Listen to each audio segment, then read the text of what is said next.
Family, sit down, because the market just did something this morning that it has done only a handful of times in modern history. And if you blinked, you traded the wrong war. At 8:30 New York time today, the June CPI printed at minus 0.4% for the month.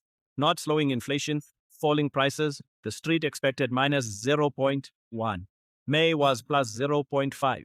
Core came in dead flat at 0, dragging the yearly core rate to 2.6% against the 2.9 expected. Now hold that thought, because at the very same moment American bombers were hitting Iran for the third consecutive night, Brent crude was up 4.5% on the day, and Washington was floating a 20% fee on every cargo passing the Strait of Hormuz. Two giant hands pulling the same market in opposite directions. A deflation print in one hand, a war premium in the other. Bitcoin lived that whole contradiction in a single fortnight. It closed June at a 2-year low, near $58,000, crawled back 3% in the first week of July.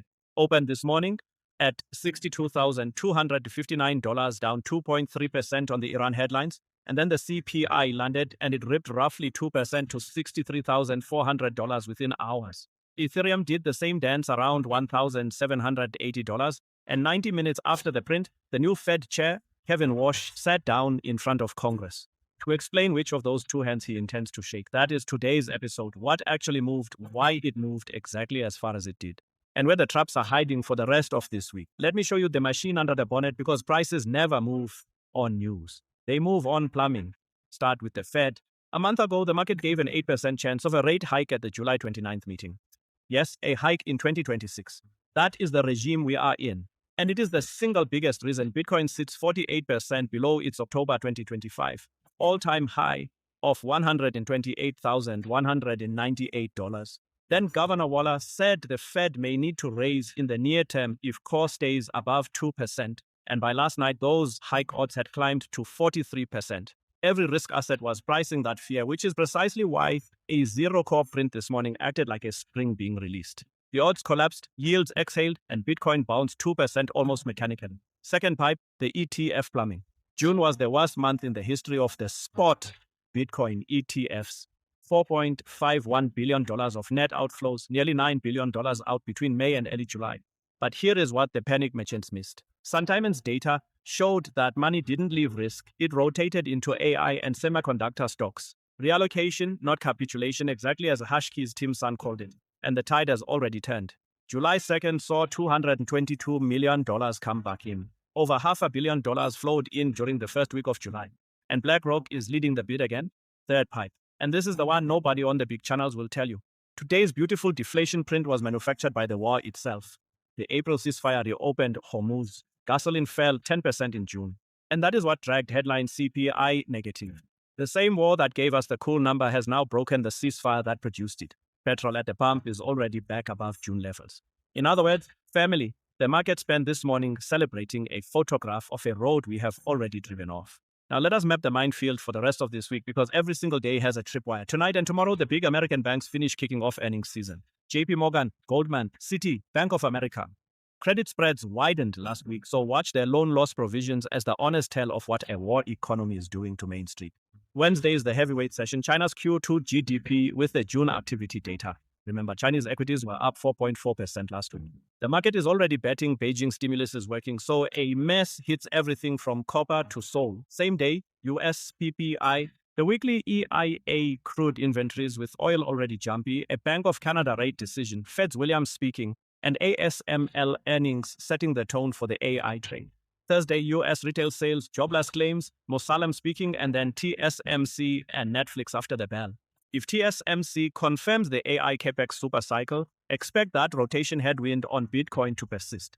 Friday closes with Michigan sentiment and its inflation expectations number, housing starts, industrial production, and Logan and Jefferson speaking. The last Fed voices before the blackout sets in. Crypto has its own calendar.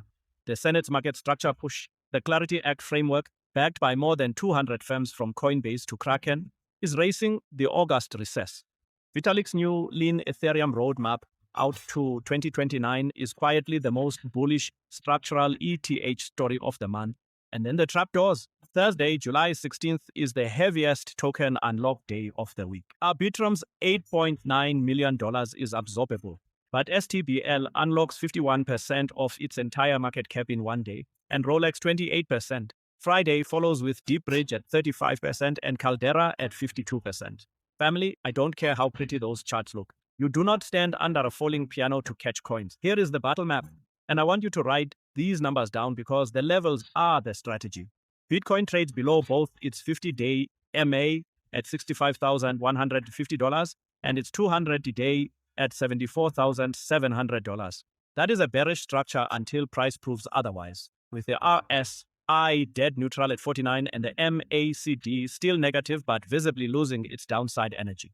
Scenario 1, the relief rally. I give it 45%. Disinflation momentum plus returning ETF inflows plus a Clarity Act headline.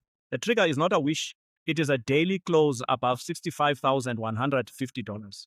That unlocks $68,000 first, then the $72,000 to $76,600 congestion. No close above it, no trade, full stop. Scenario 2, the grind.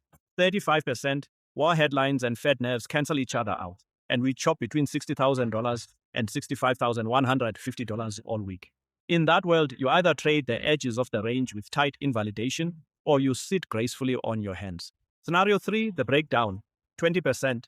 Strikes escalate, the Hormuz fee becomes real, oil runs toward $90 plus, and the hike odds that died this morning resurrect. The Tripwire is a daily close below $61,300, confirmed by the loss of the $58,300 swing low. That opens $56,000 and ultimately $53,000. Ethereum is even cleaner. The entire war is being fought at $1,804, where the 50-day EMA and the super trend sit stacked on top of each other. A daily close above $1,804, and the market itself, via prediction markets, prices a 57% chance of $1,900 this month, and 32% for $2,000. Notice what I am doing here, family? I am not predicting, I am pre-deciding. Every scenario has a trigger that confirms it and a level that kills it. That is the entire difference between a trader and a gambler.